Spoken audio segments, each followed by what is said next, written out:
ನಮಸ್ಕಾರಗಳು. ಹಿಂದಿನ ಒಂದು ಅಧ್ಯಯನದಲ್ಲಿ ನಾವು ಶ್ರೀ ರಾಘವೇಂದ್ರರ ದಿನಚರಿ ಮತ್ತು ಅವರ ಪತ್ನಿಗೆ ಸದ್ಗತಿ ಒದಗಿಸಿದ್ದು ಹಾಗೂ ತಮ್ಮ ಪ್ರಿಯ ಗುರುಗಳಾದ ಶ್ರೀ ಸುಧೀಂದ್ರ ತೀರ್ಥರ ಇಹಲೋಕವನ್ನು ಅವರು ಕಳೆದುಕೊಂಡಿದ್ದು ಒಂದು ಅಧ್ಯಯನದಲ್ಲಿ ನಾವು ಕೇಳಿದೆವು. ಈ ಅಧ್ಯಯನದಲ್ಲಿ ಶ್ರೀ ರಾಘವೇಂದ್ರರ ಗ್ರಂಥ ರಚನೆ ಹಾಗೂ ಅವರ ಅನೇಕ ಪವಾಡಗಳನ್ನು ಈ ಒಂದು ಮುಂದಿನ ಅಧ್ಯಯನದಿಂದ ಕೇಳುತ್ತಾ ಹೋಗೋಣ. ಓಂ ಶ್ರೀ ಗುರು ರಾಘವೇಂದ್ರಾಯ ನಮಃ. ಶ್ರೀ ಯಾದವೇಂದ್ರ ತೀರ್ಥರು ಪುನಃ ವೈರಾಗ್ಯ ಭಾವ ಹೊಂದಿದವರಾಗಿ ತಾವು ರಾಯಚೂರು ಹತ್ತಿರದ ಕೃಷ್ಣ ತೀರದಲ್ಲಿ ಮುಡುಮಾಲೆ ಎಂಬ ಊರಿನ ಸಮೀಪ ವಾಸ ಮಾಡಿ ಕೊನೆಯ ಉಸಿರಿನವರೆಗೂ ಜಪ ತಪಾನುಷ್ಠಾನದ ಸಾಧನೆಯಲ್ಲಿ ನಿರತರಾದರು.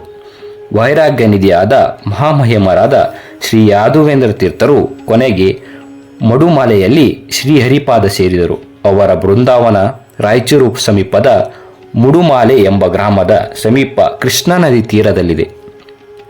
ಮಾಘ ಶುಕ್ಲ ಚತುರ್ದಶಿ, ಪೂರ್ಣಿಮೆ ಮತ್ತು ಕೃಷ್ಣ ಪಾಂಡ್ಯಗಳಲ್ಲಿನ ಶ್ರೀ ಮಠದಿಂದ ಆರಾಧನೆಯು ವೈಭವದಿಂದ ನಡೆಯುತ್ತದೆ. ಸುತ್ತಮುತ್ತಲೂ ಗ್ರಾಮಗಳಿಂದ ಭಕ್ತರು ಗುರುಗಳನ್ನು ಪೂಜಿಸಿ ಧನ್ಯರಾಗುತ್ತಾರೆ.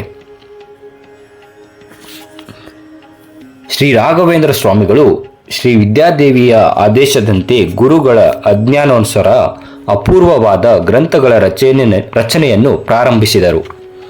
ಮೊದಲು ಕಥಾಲಕ್ಷಣ, ಪ್ರಮಾಣ ಲಕ್ಷಣ, ತತ್ವ ಸಾಕನ್ಯ, ತತ್ವ ವಿವೇಕ, ಮಾಯಾವಾದ ಖಂಡನ, ಉಪಾಧಿ ಖಂಡನ, ಮಿಥ್ಯಾತ್ವಾನುಮಾನ ಖಂಡನ, ತತ್ವೋದ್ಯೋತಕ, ವಿಷ್ಣುತತ್ವ ನಿರ್ಣಯ, ಕರ್ಮ ನಿರ್ಣಯಗಳೆಂಬ ಶ್ರೀ ಮಧ್ವಾಚಾರ್ಯರು ದಶ ಪ್ರಕರಣಗಳಿಗೆ ಶ್ರೀ ಜಯತೀರ್ಥರು ರಚಿಸಿದ ಟೀಕೆಗಳಿಗೆ ವಿದ್ವತ್ಪ್ರವಾದ ಟಿಪ್ಪಣಿಗಳನ್ನು ರಚಿಸಿದರು. ಅನಂತರ ಈಶಾವಾಸ್ಯ, ಕೇನ, ಖಟ, ಪ್ರಶ್ನ, ಮುಂಡಕ, ಮಾಂಡುಕ್ಯ, ತೈತ್ತರೀಯ, ಐತರೇಯ, ಚಾಂದೋಗ್ಯ, ಬೃಹದಾರಣ್ಯಕಳೆಗಳೆಂಬ ದಶೋಪನಿಷತ್ತುಗಳಿಗೆ ಶ್ರೀ ಮಧ್ವಾಚಾರ್ಯರ ಟೀಕಾಚಾರ್ಯರ ಭಾವವನ್ನು ಅನುಸರಿಸಿ ಖಂಡಾರ್ಥಗಳೆಂಬ ಗ್ರಂಥಗಳನ್ನು ರಚಿಸಿದರು. ಪಂಚಸೂಕ್ತಗಳಿಗೆ ಶ್ರೇಷ್ಠ ವಾಕ್ಯಗಳನ್ನು ರಚಿಸಿದರು ಮತ್ತು ಶ್ರೀ ಮಧ್ವಾಚಾರ್ಯರ ಮಹಾಭಾರತದ ತಾತ್ಪರ್ಯ ನಿರ್ಣಯಕ್ಕೆ ಭಾವಸಂಗ್ರಹವನ್ನು ರಾಮಾಯಣವನ್ನು ಆಧರಿಸಿ ಶ್ರೀರಾಮಚಾರಿತ್ರ್ಯ ಮಂಜರಿಯನ್ನು, ಭಾಗವತ ದಶಮಸ್ಕಂದನವನ್ನು ಆಧರಿಸಿ ಶ್ರೀ ಕೃಷ್ಣ ಚಾರಿತ್ರ್ಯ ಮಂಜರಿ ಎಂಬ 3 ಸ್ವತಂತ್ರ ಕಾವ್ಯಗಳನ್ನು ರಚಿಸಿದರು. ಮೀಮಾಂಸಾ ಶಾಸ್ತ್ರವು ದೈತ್ಯ ಸಿದ್ಧಾಂತಕ್ಕೆ ಸಹಕಾರಿಯಾಗಿದೆ. ಪಾಠ ಪ್ರವಚನಗಳಿಗೆ ವಾದಾದಿ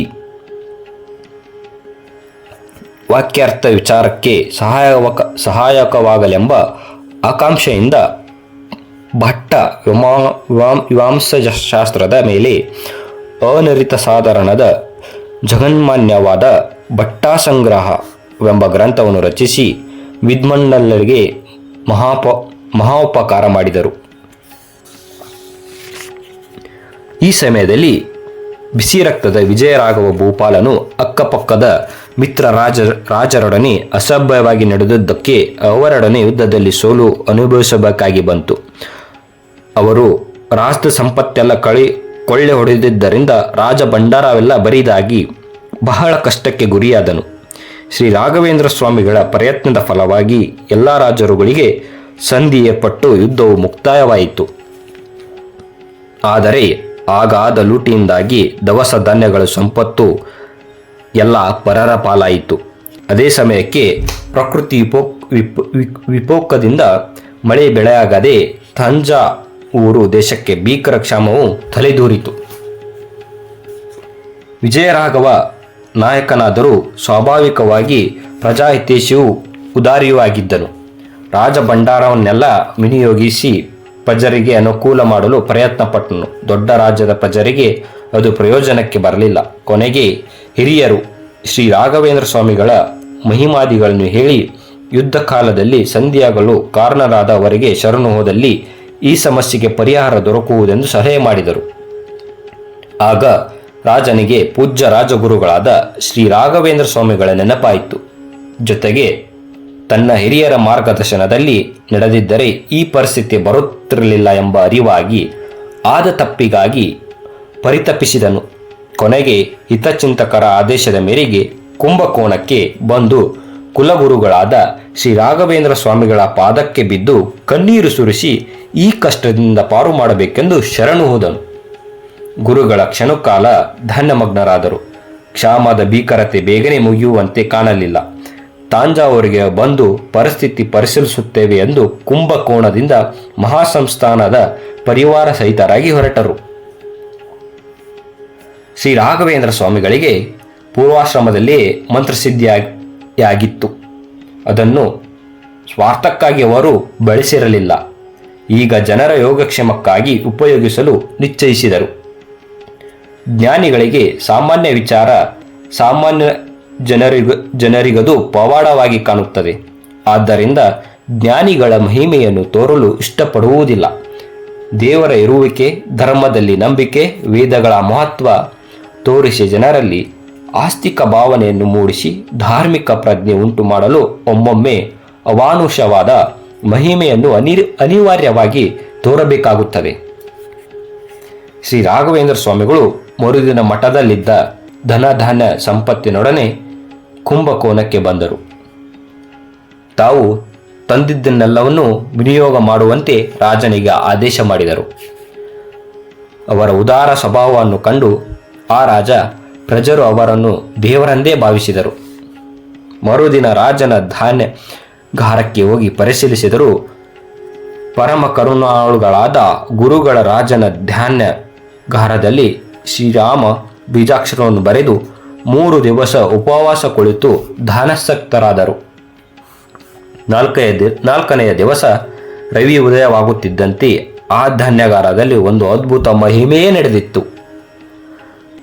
ಸಮಸ್ತ ಧಾನ್ಯಗಳು ಅಕ್ಷಯವಾಗಿ ಹೊಸ ಧಾನ್ಯ ರಾಶಿಗಳಿಂದ ಧಾನ್ಯಾಗಾರ ತುಂಬಿ ತುಳುಕತೊಡಗಿತ್ತು. ಈ ಪವಾಡವನ್ನು ಕಂಡ ರಾಜ ಪ್ರಜರು ಆನಂದಾತಿಶಯದಿಂದ ಉತ್ಸಾಹಪೂರ್ವಕವಾಗಿ ಜಯ ಜಯ ಶ್ರೀ ರಾಘವೇಂದ್ರ ಎಂದು ಹರ್ಷೋದ್ಧಾರ ಮಾಡಿದರು. ಅಂತೂ ಶ್ರೀ ರಾಘವೇಂದ್ರ ಸ್ವಾಮಿಗಳ ಭಕ್ತಿಗೆ ಶ್ರೀ ಧಾನ್ಯಲಕ್ಷ್ಮಿ ದೇವಿಯು ಒಲಿದು ಧಾನ್ಯವನ್ನು ಅಕ್ಷಯವಾಗುವಂತೆ ಹರಿಸಿದ್ದಳು. ಈ ರೀತಿ ಶ್ರೀ ರಾಘವೇಂದ್ರ ಸ್ವಾಮಿಗಳು ಸುಭಿಕ್ಷವನ್ನುಂಟು ಮಾಡಿ ಕ್ಷಾಮವನ್ನು ಪರಿಹರಿಸಿದರು.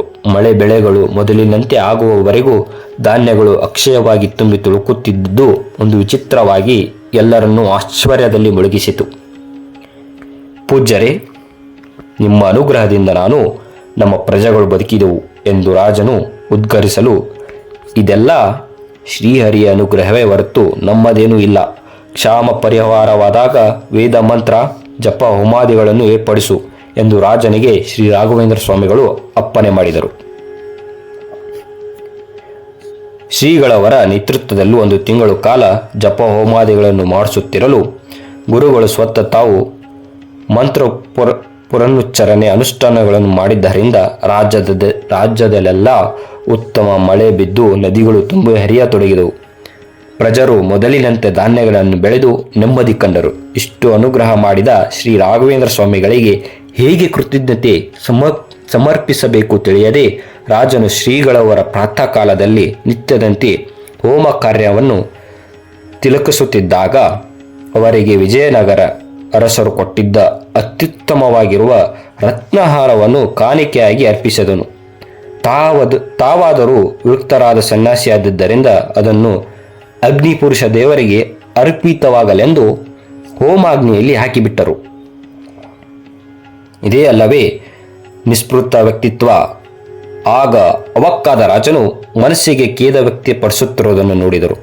ಮರುದಿನ ಯಥಾರೀತಿ ಅಹಿತ್ನ ಮುಗಿಸಿ ರಾಜನನ್ನು ಹೋಮಕುಂಡಲದ ಹತ್ತಿರ ಕರೆಸಿ ಅಗ್ನಿ ಅಂತರ್ಗತ ಪರಶುರಾಮ ದೇವನನ್ನು ಪ್ರಾರ್ಥಿಸಿ ಆ ರತ್ನಹಾರವನ್ನು ಪುನಃ ಅಗ್ನಿಯಿಂದ ತೆಗೆದು, ರಾಜ, ನಿನಗೂ ನಿನ್ನ ಪ್ರಜೆಗಳಿಗೂ ಇನ್ನು ಮೇಲೆ ಯಾವ ಭಯವೂ ಇಲ್ಲ, ನಿಮ್ಮೆಲ್ಲರಿಗೂ ಒಳ್ಳೆಯದಾಗಲಿ ಎಂದು ರತ್ನಹಾರವನ್ನು ರಾಜನ ಕೊರಳಿಗೆ ಹಾಕಿದರು. ಇಮ್ಮೂಡಿಯಾಗಿ ಹೊಳೆಯುತ್ತಿರುವ ಹಾರವನ್ನು ನೋಡಿ ಆ ಪವಾಡಕ್ಕೆ ಬೆರಗಾದ ರಾಜನು ಶ್ರೀಗಳವರು ಮಾಡಿದ ಅನುಗ್ರಹಕ್ಕೆ ಹೇಗೆ ಪ್ರತಿಕ್ರಿಯೆ ತೋರಬೇಕೋ ತಿಳಿಯದಾದನು ಮತ್ತು ತನ್ನ ಸರ್ವಸ್ವವನ್ನು ಶ್ರೀಗಳವರ ಚರಣಾವೃಂದಕ್ಕೆ ಅರ್ಪಿಸಿ ದಾಸನೋ ದಾಸನಾದನು. ಆಗ ಅವನು ಕೊಟ್ಟ ಮಾನ್ಯಗಳು ಈಗಲೂ ಶ್ರೀಮಠದ ಸುಪರ್ದಿನಲ್ಲಿವೆ. ನಂತರ ಶ್ರೀ ರಾಘವೇಂದ್ರ ಸ್ವಾಮಿಗಳು ಕುಂಭಕೋಣಕ್ಕೆ ಮರಳಿ ಬಂದರು. ದೈವಾನುಗ್ರಹಕ್ಕೆ ಪಾತ್ರರಾದ ಶ್ರೀ ಗುರುಗಳ ಮಹಿಮೆಯೇ ಅಪಾರ. ನಂತರ ಕೆಲ ದಿನಗಳಲ್ಲಿ ತೀರ್ಥಯಾತ್ರೆಗೆ ಮಿತ್ರ ಪರಿವಾರದೊಡನೆ ಗುರುಗಳು ಹೊರಟರು. ದ್ವಿಪ್ಪರದಲ್ಲಿ ವಿಷ್ಣುವಿನ ದರ್ಶನ ಮಾಡಿ ಪರಿಪೂರ್ಣ ದೇವನಗರದಲ್ಲಿ ಶ್ರೀಹರಿಗೆ ವಂದಿಸಿ ಮಣಿಶೃಂಗದಲ್ಲಿ ದುರ್ಗಾ ದರ್ಶನವನ್ನು ಮಾಡಿ ಅಲ್ಲಿ ಕೆಲವು ದಿನವಿದ್ದು ಶಿಷ್ಯರಿಗೆ ಸಮಸ್ತ ವೇದಾಂತ ಗ್ರಂಥಗಳನ್ನು ಪ್ರೌಢವಾಗಿ ಪಾಠ ಹೇಳಿದರು. ಅಲ್ಲಿಂದ ಕಮಲಾಲಯ ಸರೋವರದಲ್ಲಿ ಲಕ್ಷ್ಮೀ ದೇವಿಯನ್ನು ದರ್ಶಿಸಿ ನಾರೀಶ್ವರ ದೇವನನ್ನು ಅದೇ ಹೆಸರಿನ ಊರಿನಲ್ಲಿ ಸೇವಿಸಿ ಕಾವೇರಿ ಸಮುದ್ರ ಸಂಗಮಕ್ಕೆ ಬಂದು ವಿಧಿಪೂರ್ವಕವಾಗಿ ಸ್ನಾನ ಮಾಡಿದರು. ಅಲ್ಲಿಂದ ಮುನ್ನಾರು ಗಡಿಯಲ್ಲಿ ರಾಜಗೋಪಾಲನನ್ನು ದರ್ಶನ ಮಾಡಿ ಸುತ್ತಿಸಿದರು. ನಂತರ ಸೇತುಯಾತ್ರೆಗೆ ಧಾವಿಸಿದರು. ರಾಮೇಶ್ವರದಲ್ಲಿ ಪೂರ್ವ ಪಶ್ಚಿಮ ಸಮುದ್ರ ಸಂಗಮದಲ್ಲಿ ಸ್ನಾನ ಮಾಡಿ ದರ್ಭಶಯನದಲ್ಲಿ ಅನಂತ ಪದ್ಮನಾಭ ದೇವನನ್ನು, ರಾಮೇಶ್ವರ ಮತ್ತು ಸೋತು ಮಾಧವರ ದರ್ಶನ ಮಾಡಿದರು. ಅಳಗಿರಿಗೆ ಬಂದು ರಂಗನಾಥನನ್ನು ನಮಿಸಿ ತೋತಾದ್ರಿಗೆ ಬಂದು ಸುಂದರ ನಾಮಕ ನಾರಾಯಣನನ್ನು ನಮಿಸಿ ಅನಂತ ಶಯನದಲ್ಲಿ ದರ್ಶನ ಮಾಡಿ ಅಲ್ಲಿಂದ ಜನಾರ್ದನಕ್ಕೆ ಬಂದು ದೇವರ ದರ್ಶನದಿಂದ ಪುನೀತರಾದರು. ಓಂ ಪೂಜ್ಯಾಯ ರಾಘವೇಂದ್ರಾಯ ಸತ್ಯಧರ್ಮರಥಾಚ ಭಜತಃ ಕಲ್ಪವೃಕ್ಷಾಯ ನಮತಃ ಕಾಮಧೇನು. ಧನ್ಯವಾದಗಳು.